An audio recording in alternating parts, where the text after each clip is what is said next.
It's not enough to simply have a universal ID. You have to have a way to measure it and report out as analytics and have it be full funnel. Hi, everybody. I'm Mike Shields, up next to media. We're here at CES. I'm here with Brad Piggott of Epsilon. Brad, what's your title at Epsilon? Senior Vice President of Client Development.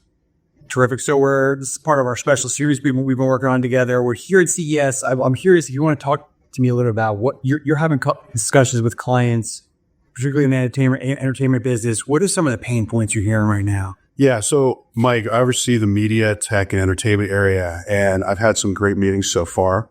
One of the main, as you would expect, one of the main themes is centered around AI, but really boiling that down to the specific conversations I'm having with brands, it's really the three legs of the stool are essentially personalization, data utilization and privacy, and then identity resolution, and how AI is going to weave itself through that to help brands navigate that and leverage it from a marketing standpoint.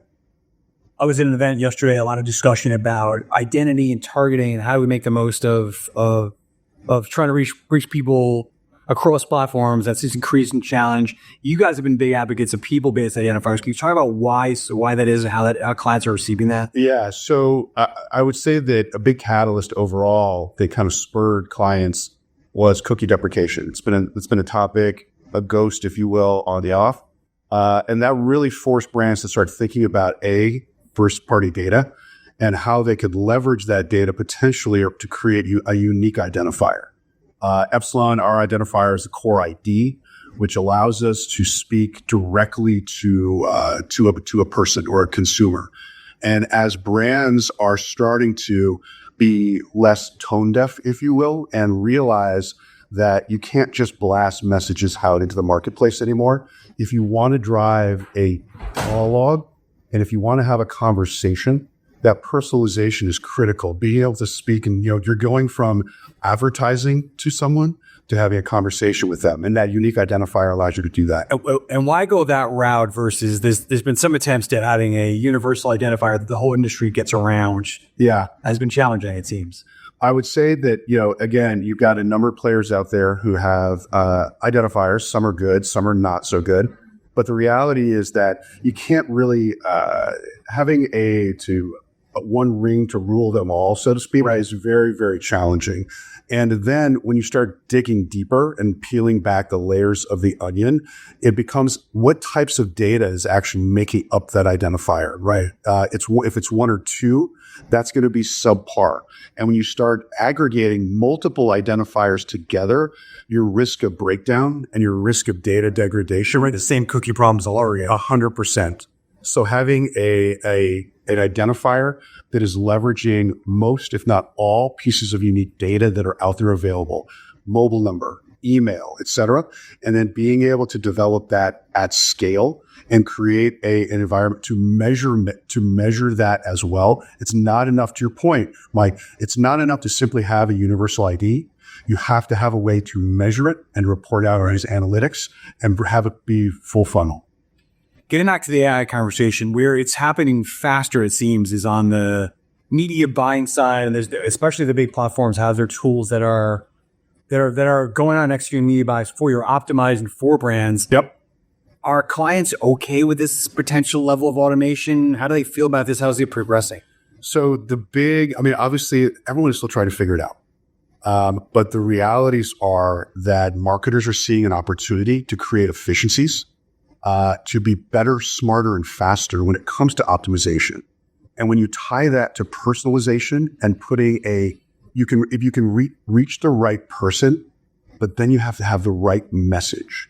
And that ability leveraging AI for customized and personalized creative when you're talking to that person, again, it creates the customer journey dialogue versus just blasting messages out them. So there's definitely concerns around what is AI going to mean to my job, to how my agency or my in-house or whomever is executing is going to do it. Sure. But the value so far is outweighing the risks as those the efficiencies and the ability to develop millions of creatives and deliver those start to manifest themselves.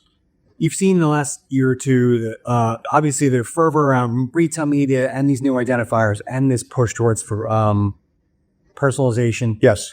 Is there any worry that, we're going to over-index on performance as an industry and kind of go too far? I don't believe so. I don't believe that branding is going to go away. If we bifurcated between branding and performance, I don't think branding is going to go away. We're just getting smarter about how we're delivering. And the performance element of being able to have laser focused KPI delivery and to be able to create a marketing campaign that is going to be able to provide measured ROI.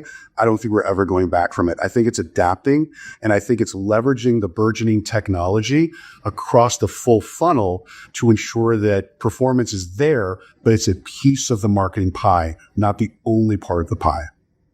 When it comes to the signal loss we keep talking about, all these moves you're discussing about, and trying to adjust to that, so many brands went crazy towards we got to get as much first party data as we can. Has that slowed down at all? Is that going to be a pullback now that you have these alternatives on the market? No. In fact, I met with a brand marketer on Monday night, and she said, Brad, I need a data strategy. We have the data. We have the ability. There's so many things that I need to do.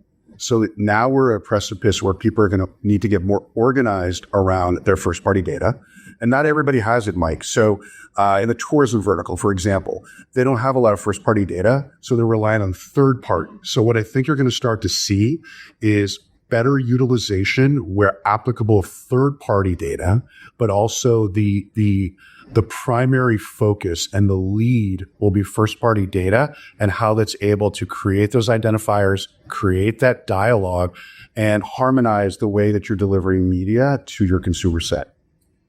Lastly, what are some of the other big challenges or themes we should be looking for in 2025 that you're having discussions about right now with your clients and partners? Yeah, again, tying it back to the personalization. So really, how do we leverage AI across, again, thinking across the landscape, right? How do we create that message and that dialogue with consumers across multiple platforms in a way that isn't, again, moving away from advertising to really a dialogue. So it's leveraging the data. How do I curate my data? What kind of platforms are going to allow me to organize my data, cleanse it potentially, augment it, enhance it, enrich it, so I can truly see all of my customers out there? So it's about the tech. A lot of the tech landscape will start to clear out as there are clear leaders who can help brands organize their first party data, activate against it, understand it, measure it, and really truly look at it.